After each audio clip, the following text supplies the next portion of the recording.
आज हम लोग बात करेंगे रमज़ान में किस तरह की आपको डाइट लेनी चाहिए। अस्सलाम वालेकुम, मेरा नाम है सारा फ़ारूकी और मैं एक क्लिनिकल एंड स्पोर्ट्स न्यूट्रिशनिस्ट हूँ शेप्स में। सबसे पहले तो आपके लिए जानना ज़रूरी है कि रमज़ान में हमारे पास विंडो बहुत छोटी होती है जिसमें हमें अपनी तमाम कैलोरीज़ जो हैं वो भी लेनी होती हैं, हमें हाइड्रेशन का भी ध्यान रखना होता है, हमने अपने पूरे मैक्रो न्यूट्रिएंट्स और माइक्रो न्यूट्रिएंट्स का भी ध्यान रखना होता है कि हम पूरे ले रहे हों।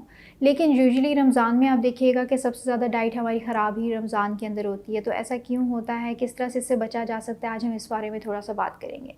सबसे पहले तो ये है कि आपने जो सहरी का टाइम है, सहरी का टाइम आपने कोशिश करनी है इस तरह की चीज़ों का इंटेक करें जो हाई फाइब्रस हों, जिसके अंदर फ़ाइबर की क्वांटिटी जो है वो ज़रा ज़्यादा हो। उसकी रीज़न एक बड़ी ये है कि फ़ाइबर से जो है आप ज़्यादा देर तक फुल रहते हैं, आपका स्टमक फुल रहेगा, आपको भूख कम लगेगी और पूरा दिन आपका जो है आसानी से गुज़र सकता है।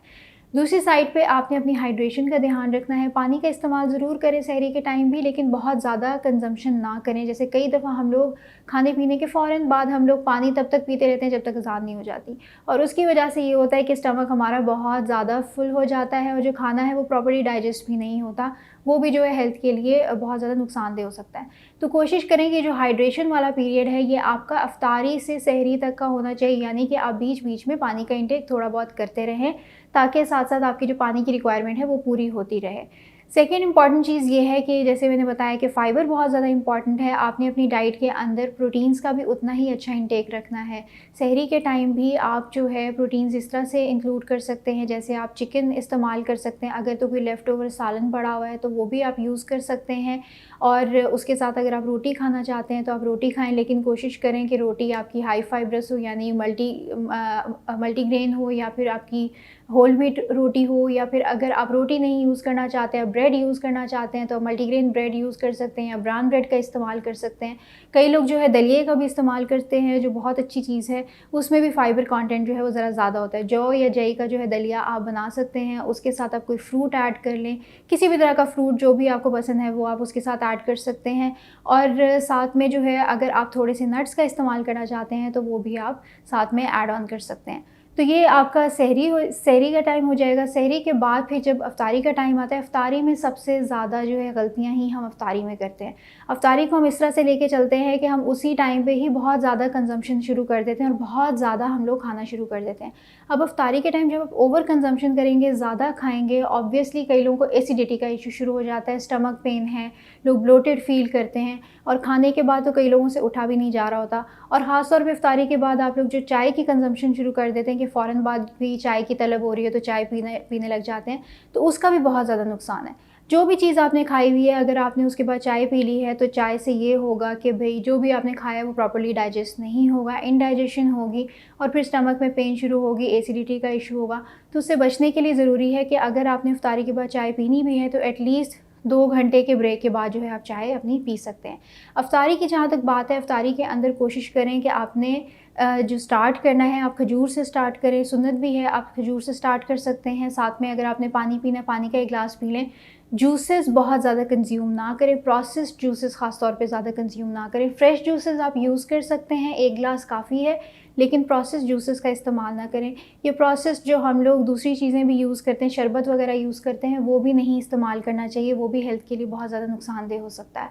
उसके बाद अगर आपने कोई चीज़ खानी है तो बजाय इसके कि आप तली हुई चीज़ों का इस्तेमाल करें, जैसे हम लोगों को पकोड़े और समोसे और इस तरह की चीज़ों का बहुत ज़्यादा शौक होता है, उसके बजाय जो है आप फ्रूट्स का इस्तेमाल कर सकते हैं। फ्रूट सैलेड अपने लिए बनाएँ, आप चना चाट बनाना चाहते हैं वो बनाएँ, तो इफ्तारी को एज़ अ स्नैक लेके चलें।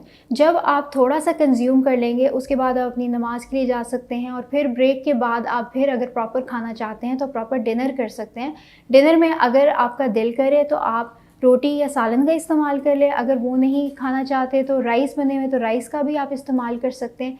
लेकिन कई लोग ऐसे भी होते हैं कि जो कि डिनर यूजुअली नहीं करते, वो सोचते हैं कि भई हमने जो इफ्तारी में खाया वही हम आगे जाके जो है दोबारा से एज़ अ स्नैक खा लें, तो वो भी किया जा सकता है कि आपने इफ्तारी में जो चीज़ें खाई हैं, मसलन सैंडविचेस वगैरह कुछ खाए हैं, तो वो भी आप आगे जाके एज़ अ स्नैक जो है दोबारा से उसको कंज़्यूम कर सकते हैं। तो इससे फिर ये है कि आपकी एक तो कैलोरीज़ भी इंक्रीज़ नहीं होंगी ज़्यादा और वेट भी जो है इंक्रीज़ नहीं होगा। ज़्यादातर रमज़ान में लोगों को ये इशू बहुत रहता है कि हमारा वेट बहुत जल्दी बढ़ता है, और रमज़ान में ही क्यों इतना ज़्यादा वेट बढ़ता है जबकि हम लोग रोज़े रख रहे होते हैं। उसकी रीज़न ये है कि आप सहरी और अफ्तारी में इतनी सारी चीज़ें बनाते हैं, इतनी सारी चीज़ों का कंज़म्पशन होता है, उसमें मीठी चीज़ें भी होती हैं, उसमें तली हुई चीज़ें भी होती हैं, तो उससे आपका वेट बहुत जल्दी जो है बढ़ना शुरू हो जाता है। रमज़ान में ख़ास तौर पे वेट बहुत ही स्पीड से इंक्रीज़ होता है। तो इस दफ़ा रमज़ान में कोशिश करें कि डाइट इस तरह की रखें कि आपका वेट इंक्रीज़ ना हो, थोड़ा-सा माइंडफुल रहें अपनी डाइट के हवाले से। और इसमें एक नेक्स्ट चीज़ मैं इस बारे में बात करना चाहूँगी कि एक्सरसाइज़ बिल्कुल भी ना छोड़ें। अगर आप ऑलरेडी एक्सरसाइज़ कर रहे हैं, आपका वर्कआउट चल रहा है, तो वर्कआउट अपना जारी रखें। आप एक्सरसाइज़ जो है रमज़ान में भी कर सकते हैं। उसका तरीका ये है कि अगर आपके पास टाइम है तो आप इफ्तारी से थोड़ी देर पहले भी वर्कआउट कर सकते हैं, आधा घंटा 1 घंटा वर्कआउट कर लें, या फिर आप इफ्तारी के 2 घंटे के बाद भी जो है आप वर्कआउट कर सकते हैं। उसमें जितना भी आपके पास टाइम है, 30 मिनट्स हैं, 40 मिनट्स हैं, उसमें आप अपना वर्कआउट करें। आप वॉक करना चाहते हैं, वॉक करें, थोड़ी बहुत चहलकदमी करें, लेकिन करें ज़रूर, उसको जो है पार्ट ज़रूर बनाएँ। उसका रीज़न एक बहुत बड़ा ये है कि उससे फिर आपको एसिडिटी के इश्यूज़ नहीं होंगे और दूसरे हेल्थ इश्यूज़ नहीं होंगे जो अक्सर औक़ात रमज़ान में हम लोगों को इश्यूज़ आते हैं। तो उससे बचने के लिए ज़रूरी है, at the same time weight को मैनेज करने के लिए भी बहुत ज़्यादा ज़रूरी है और आपकी अपनी हेल्थ के लिए बहुत ज़्यादा ज़रूरी है। तो अगर आप इन टिप्स को फ़ॉलो करके आगे लेके चलेंगे तो इंशाल्लाह जो है आपका वेट भी इंक्रीज़ नहीं होगा, और ये है कि आपकी जो है डाइट भी बहुत अच्छी रहेगी इस दफ़ा रमज़ान में। Thank you so much.